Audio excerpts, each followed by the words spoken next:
और अंततः उनकी मृत्यु हो जाती है। फिर भी हम पृथ्वी पर इन जीवों को हमेशा देखते रहते हैं। क्या कारण हो सकता है? मृत्यु होने के बाद भी फिर हम उन्हें देखते हैं। इसमें प्रजनन की प्रक्रिया की मुख्य भूमिका है। जिस प्रकार हमारे शरीर में श्वसन तंत्र, परिसंचरण तंत्र और वृद्धि आदि अनेक प्रक्रियाएं जरूरी हैं, उसी प्रकार हमारे शरीर के लिए, हर जीव के लिए जनन भी एक आवश्यक प्रक्रिया है। इस प्रक्रिया में जीव अपने वंश या पीढ़ी को कायम रखने के लिए यह प्रक्रिया होती है। तो आइए जानते हैं जनन की विधियों को। क्या सभी जंतुओं में जनन की प्रक्रिया एक समान होती है? नहीं, क्योंकि कुछ जंतु अंडे देते हैं और कुछ बच्चे को जन्म देते हैं। यहाँ स्क्रीन पर आप देखिए, वहाँ कुछ जंतुओं के नाम दिए गए हैं और उसके सामने अंडे देते हैं और बच्चे देते हैं, ऐसा एक तालिका दिया गया है। इस तालिका में आप देखें और बताएं कि मनुष्य अंडे देते हैं या बच्चे देते हैं। इसी तरह से तितली अंडे देते हैं या बच्चे देते हैं। बिल्ली ये अंडे देती है या बच्चा देती है। कुतिया अंडे देते हैं या बच्चे देते हैं। इस तरह से यहाँ जितने भी जंतुओं के नाम दिए गए हैं, उसमें अगर अंडे देने वाले हैं तो अंडे देते हैं वाला बॉक्स में टिक का निशान लगाना है, और अगर बच्चे देने वाले हैं तो बच्चे देते हैं वाले बॉक्स में टिक का निशान लगाना है। यह आपके पाठ्यपुस्तक के जंतुओं में जनन पाठ में पेज संख्या 45 में दिया गया है। ऊपर के क्रियाकलाप में आपने देखा कि कुछ जंतु जो हैं वे अंडे देते हैं और कुछ जंतु सीधे बच्चे को जन्म देते हैं। जो बच्चे या शिशु को जन्म देते हैं उन्हें जरायुज या विविपेरस कहते हैं, और जो अंडे देते हैं उन्हें अंडप्रजक या ओविपेरस कहते हैं। तो अब हमारे पास इससे पहले जो सूची है वो अब इस सूची में हम लोग वर्गीकृत करेंगे कि कौन जरायुज है, अर्थात कौन शिशु को जन्म देते हैं, और कौन अंडप्रजक है जो अंडे देते हैं। इसका वर्गीकरण करके आपके पाठ्यपुस्तक में दिए गए 45 पेज पर उस सारणी को भरेंगे। जीवों में जनन की विधियां। तो बच्चों, जंतुओं के जनन की विधियों के बारे में हम समझने का प्रयास करते हैं। जंतुओं में 2 प्रकार के जनन होते हैं। एक है अलैंगिक जनन या एसेक्सुअल रिप्रोडक्शन, और दूसरा है लैंगिक जनन या सेक्सुअल रिप्रोडक्शन। कुछ छोटे जीव जो होते हैं वे अलैंगिक जनन करते हैं, और विकसित जीवों में लैंगिक जनन या सेक्सुअल रिप्रोडक्शन होता है। आइए अब हम समझते हैं अलैंगिक प्रजनन या एसेक्सुअल रिप्रोडक्शन को। जो छोटे जीव होते हैं, हाइड्रा जैसे अमीबा, तो हाइड्रा में जो एसेक्सुअल रिप्रोडक्शन या अलैंगिक प्रजनन होता है, उसमें ये हाइड्रा में जो है यह मुकुलन विधि द्वारा ये प्रजनन होता है, मुकुलन या बडिंग। इस विधि में क्या होता है कि एक हाइड्रा के शरीर में इस तरह से एक उभार निकल करके आता है जो कि मुकुल कहा जाता है, इसीलिए इस विधि को मुकुलन कहा गया है।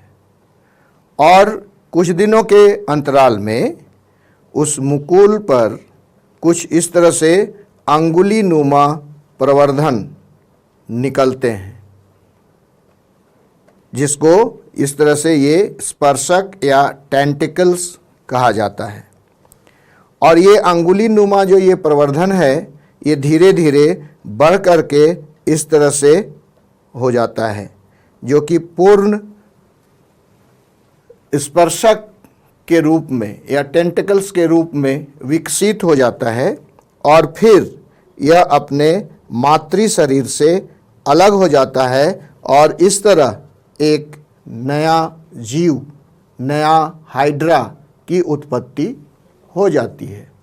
इस तरह से इस मुकुलन की प्रक्रिया में हाइड्रा में इस तरह की प्रक्रिया होती है। और भी जीव हैं जिसमें मुकुलन की प्रक्रिया द्वारा जनन होता है, जैसे ईस्ट है, ईस्ट में भी मुकुलन द्वारा यह प्रक्रिया होती है। आइए अलैंगिक जनन या एसेक्सुअल रिप्रोडक्शन को हम लोग और अधिक समझते हैं। इसके लिए अमीबा का उदाहरण लेते हैं। अमीबा, जैसा कि आप जानते हैं कि यह एक कोशिकीय जीव है और अत्यंत सूक्ष्म जीव है। इस अमीबा में द्विखंडन, बाइनरी फिजन, द्विखंडन विधि द्वारा इसमें जनन होता है।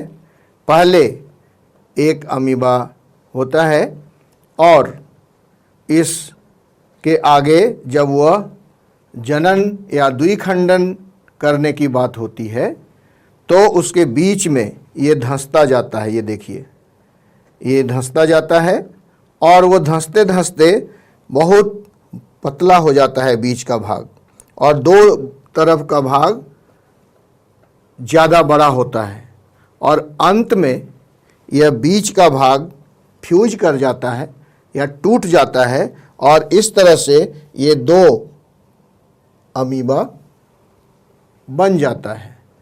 इस प्रकार हम लोग अमीबा में देखते हैं कि अलैंगिक प्रजनन द्विखंडन द्वारा होता है।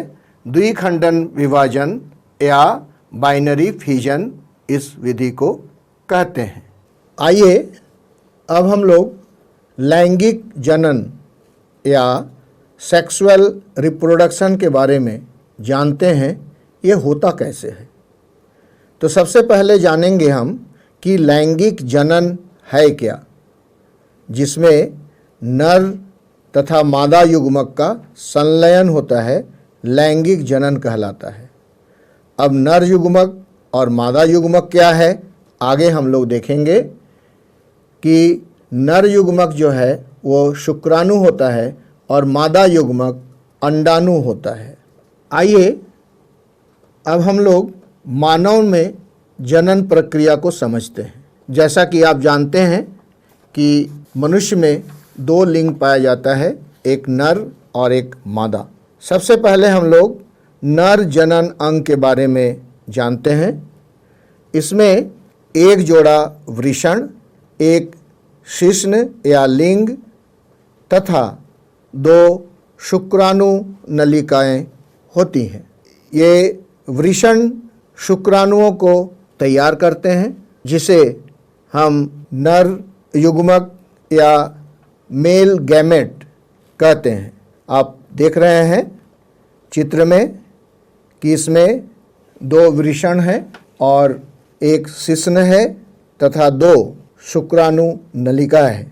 बगल के चित्र में आप देखिए शुक्राणुओं के चित्र हैं, जिसमें एक मुंड होता है या सिर कहते हैं उसको, उसका मध्य भाग होता है और पूंछ होती है।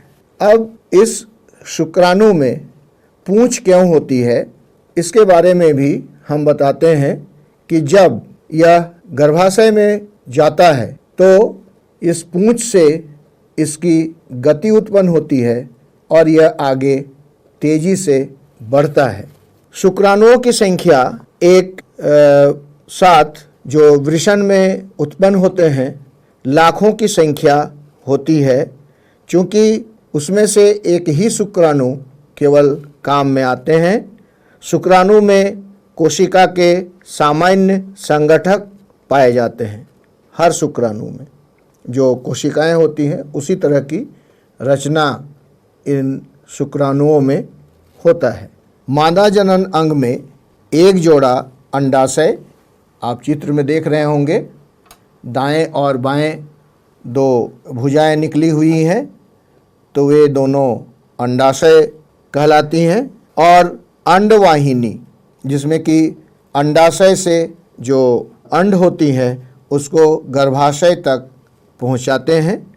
अंडाशय मादा युग्मक उत्पन्न करते हैं जिसको अंडाणु या एग कहते हैं। स्त्रियों में प्रति माह दोनों अंडाशयों में से किसी एक अंडाशय से एक विकसित अंडाणु निकलकर गर्भाशय के समीप अंडवाहिनी या फैलोपियन ट्यूब में पहुंचता है।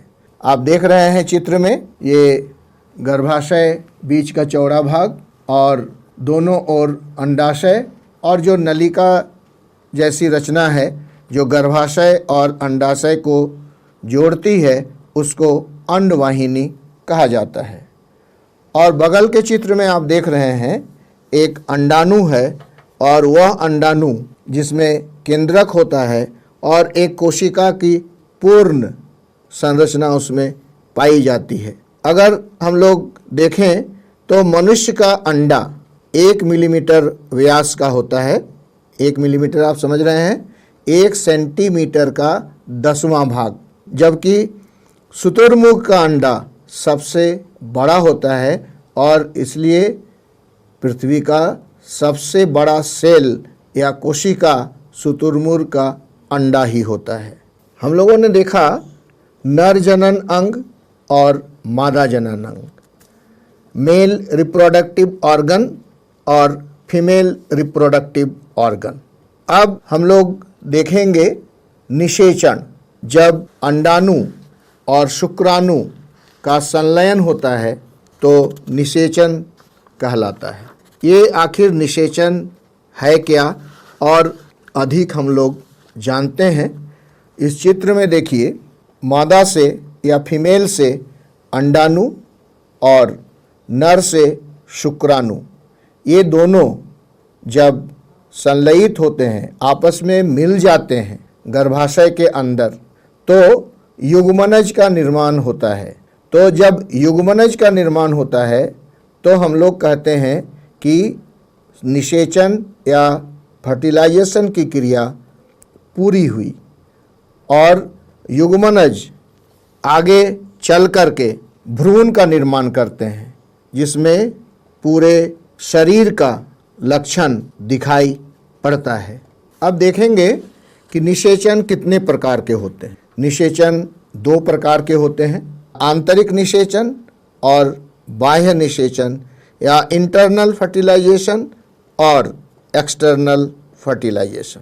आंतरिक निषेचन क्या है कि वह निषेचन जिसमें अंडाणु और शुक्राणु का संलयन मादा के शरीर के अंदर होता है, आंतरिक निषेचन कहलाता है। जैसे मनुष्य में, बकरी में, गाय में, मुर्गी आदि में होता है, उस मादा के शरीर के अंदर। दूसरा है बाह्य निषेचन। वह निषेचन जिसमें अंडाणु और शुक्राणुओं का संलयन जंतुओं के शरीर के बाहर जल में होता है, इसे बाह्य निषेचन कहते हैं या एक्सटर्नल फर्टिलाइजेशन कहते हैं। जैसे आप देखे होंगे मेढक के अंडे बरसात के दिनों में आप अगर तालाब जाते होंगे तो वहाँ पर मेढक के अंडे कॉलोनी में या एक साथ गुच्छे के रूप में पाया जाता है, जैसा कि चित्र में आप देख रहे हैं। तो ये मेढक के अंडे जो हैं, इसका रंग और साइज बहुत छोटे होते हैं और मुर्गी के अंडे थोड़े बड़े होते हैं। उनके अंडे कवच से ढके होते हैं, लेकिन मेढक के अंडे कवच से ढके नहीं होते हैं। ये बहुत ही कोमल होते हैं और मादा मेढक एक साथ सैकड़ों अंडे देती हैं और यह जेली की एक परत के साथ जुड़ी रहती है। कॉलोनी में जेली इन अंडों की सुरक्षा भी करती है। मादा जैसे ही जल में अंडे देती है, नर उस पर शुक्राणु छोड़ देता है और प्रत्येक शुक्राणु अपनी लंबी पूंछ की सहायता से जल में इधर उधर तैरकर अंड कोशिका के संपर्क में आते हैं, जिससे निषेचन होता है। यही बाह्य निषेचन है। मछली, स्टारफिश या अन्य कई जलीय जंतुओं में इस तरह का जनन या निषेचन होता है। हम लोग अभी देखें कि शुक्राणु और अंडाणु दोनों का जब संलयन होता है तो युग्मनज का निर्माण होता है और इस युग्मनज से भ्रूण का निर्माण होता है। शुक्राणु यानी स्पर्म, अंडाणु यानी ओवम, ये दोनों जब आपस में संलयित हो जाते हैं तो युग्मनज या जाइगोट बनता है। शुक्राणु को नर युग्मक और अंडाणु को मादा युग्मक भी कहते हैं। अर्थात नर युग्मक और मादा युग्मक जब आपस में संलयित होते हैं, संलयित का मतलब होता है मिलना, वे जब आपस में मिलते हैं मादा के शरीर के अंदर, तो युग्मनज का निर्माण होता है या गैमेट का निर्माण होता है और यह गैमेट या युग्मनज कुछ दिनों के बाद भ्रूण में परिवर्धित हो जाता है। अब देखते हैं कि भ्रूण का परिवर्धन कहाँ और कैसे होता है। जैसा कि आपको पता है कि निषेचन की क्रिया गर्भाशय में हुआ, तो स्वाभाविक है कि यह भ्रूण गर्भाशय में ही होता है। और आप देखिए चित्र में, गर्भ में भ्रूण जो है वह विकसित भ्रूण है, इसी को गर्भाशय कहा जाता है। गर्भाशय में भ्रूण निरंतर विकसित होता है और धीरे धीरे इसमें विभिन्न शारीरिक अंग, जो हाथ है, पैर है, सिर है, आँखें हैं इत्यादि उभर करके आते हैं या विकसित होते हैं। भ्रूण की वह अवस्था जिसमें सभी शारीरिक भागों की पहचान हो सके गर्भ कहलाता है। अब देखिए आप चित्र में कि शरीर की सभी भाग स्पष्ट रूप से पहचान में आ रहा है। सिर, कान, नाक, हाथ, पैर, शरीर, इस तरह से इसको गर्भ कहा जाता है। इस प्रकार जब गर्भ का विकास पूर्ण हो जाता है तो नवजात शिशु का जन्म होता है। आइए हम लोग जानते हैं मुर्गियों में निषेचन एवं भ्रूण का परिवर्धन कैसे होता है। मुर्गी में निषेचन के बाद युग्मनज लगातार विभाजित होता है और अंडवाहिनी में नीचे की ओर बढ़ता रहता है। इसके नीचे बढ़ने के साथ साथ इस पर सुरक्षित परत चढ़ती जाती है। जब कवच कठोर बन जाता है तो मुर्गी इस अंडे को अपने शरीर से बाहर निकाल देती है। मुर्गी के अंडे को चूजा बनने में लगभग 3 सप्ताह का समय लगता है। आपने मुर्गी को अंडे के ऊपर बैठे देखा होगा। इसी अवधि में अंडे में चूजे का पूर्ण विकास होता है। जब अंडे देती है तो आप देखे होंगे किसी अंडे को फोड़ करके उसके अंदर एक पीला भाग होता है और कुछ सफ़ेद भाग होता है। पीला भाग को यॉक और सफ़ेद भाग को सेल सैप या कोशिका द्रव कहा जाता है। वह जो पीला भाग है वही उस अंडे का न्यूक्लियस या केंद्रक होता है। तो उस कवच के अंदर वह जो भ्रूण है वह विकसित होता है। जब मुर्गी अंडे देती है तो उस समय उसके अंदर में चूजा नहीं होता है, और जब कुछ अवधि के लिए मुर्गी उस अंडे के ऊपर बैठती है तो चूजे का पूर्ण विकास उस अंडे के अंदर होता है, और एक निश्चित अवधि के बाद पूर्ण विकसित जब हो जाता है चूजा तो कवच टूटकर चूजा बाहर निकल आता है। मुर्गी के अंडे पर बैठने से उस अंडे को एक निश्चित ताप, उसको विकसित होने के लिए जो ऊष्मा की आवश्यकता होती है, वह ऊष्मा मुर्गी के शरीर से अंडे को प्राप्त हो जाता है। इसको कहते क्या हैं? तो इसको सेना या हैचिंग कहते हैं। यहाँ देख रहे हैं कायांतरण। ये कायांतरण क्या है?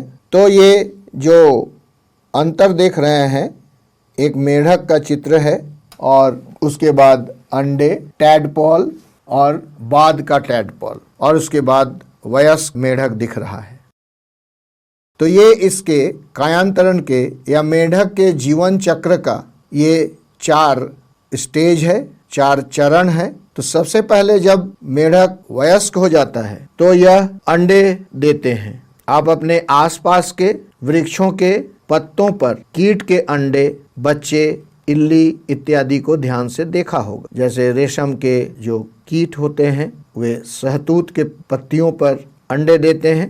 अपने घर के आसपास जलाशय में मेंढक के अंडे से वयस्क बनने की विभिन्न अवस्थाओं को देखने का प्रयास कीजिए। आप कभी तालाब में अगर गए होंगे बरसात के दिनों में, तो वहाँ देखेंगे तालाब के किनारे जहाँ पानी कम रहता है वहाँ पर पूंछ वाली एक जीव हिलता डुलता है, तैरता रहता है। यह देखने में मछली जैसा दिखती है, लेकिन वास्तव में यह मेढक का टैडपोल होता है, आरंभी टैडपोल, जिसमें पूंछ होती है।